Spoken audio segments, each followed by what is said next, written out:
Hi all, I'm Sarika and today I'm back with new video related to something which is concerning international students.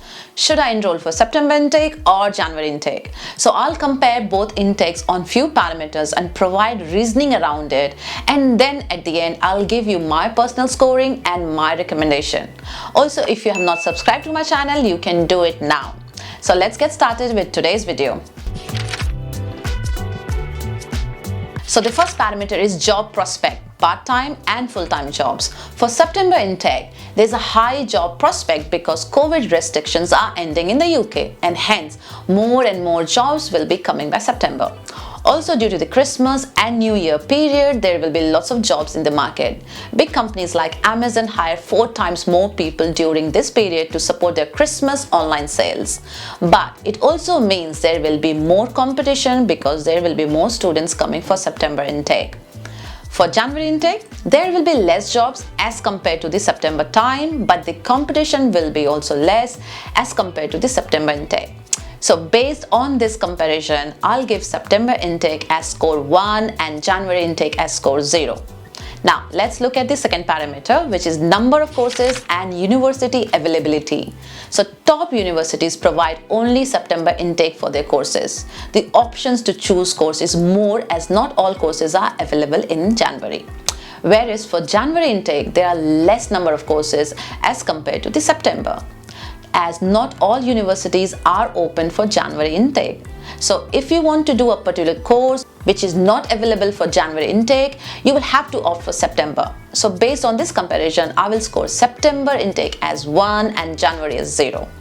Now third parameter is graduate program, which is a placement year. For September, most of the companies like MNC starts their graduate program from this time, and hence you will be more lucky if you come in the September intake. Example of companies like KPMG, Deloitte, NHS, EY, Jaguar, Land Rover, Morrison, PwC, Google, Amazon, IBM, Accenture are just few examples. If you haven't checked out their careers page on their website, you should do it now. In fact, my company also starts a graduate route only from September. One important point to note is that company posts the job 1 year in advance. So the students who will join the graduate program for this September 2021, they would have applied last year. So the sooner you apply, better for you. So September to December application process starts. During Jan to July, there will be different stages of selection where they finish the whole recruitment process. But this example is only for big MNCs. There are small companies who will be hiring throughout. Also, regarding the graduate program, only students with 0 to 2 years of experience is considered. Anyone above that experience is not considered as part of the graduate program, and hence you will need to look for small companies in that case.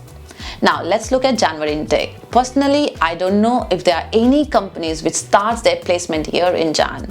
There may be few, but I think the number would be tiny. So based on this comparison, I'm going to give a score of 1 to September intake and 0 for January intake. Fourth parameter, Freshers Week. This is hosted for September during the first week of September intake. So lots of events will be happening this time, which means it's the best time to network with people around you, which will help you in your job hunt. Networking is very important in the UK to find a job. Whereas for January intake, there is no Freshers Week in Jan, but you will be able to join the September intake for that particular year, which means if you join in January 2022, you can attend September 2022 intake Freshers Party, which means you miss the networking part, so your struggle may be more for job hunt. So based on that comparison, I'm going to give a score of 1 to September intake and 0 for January intake. Now let's look at the fifth parameter, online versus campus classes, which is face-to-face. For September intake, since lockdown in the UK is being lifted, so most of the university will begin their face-to-face classes for September intake. Even for Jan, the face-to-face classes will begin for most of the university. So based on this comparison, I'm going to give a score of 1 to both September and January intake. Now let's look at the sixth parameter, which is scholarships. More scholarships are provided for September intake versus less scholarships in the January intake. So based on this comparison, I'm going to give a score of 1 to September intake and 0 for January intake. Now, seventh parameter is duration of your course. For September intake, from what I have seen, September intakes take 12 months to complete their course, whereas January intake may take 12 to 15 months. So based on that comparison, I'm going to give a score of 1 to September intake and 0 for January intake. Now, eighth and the last parameter is the fees. September intake is less expensive as the duration of the course is less. Whereas for January intake, in few universities, fees is more as the course duration takes 12 to 15 months to finish. So based on this comparison, I'm going to give a score of 1 to September intake and 0 for January intake. So based on the 8 parameters which I discussed now, my total scoring for September intake is 8 versus January intake where I scored it only 1 as against those parameters. So you can see which month is a clear winner here.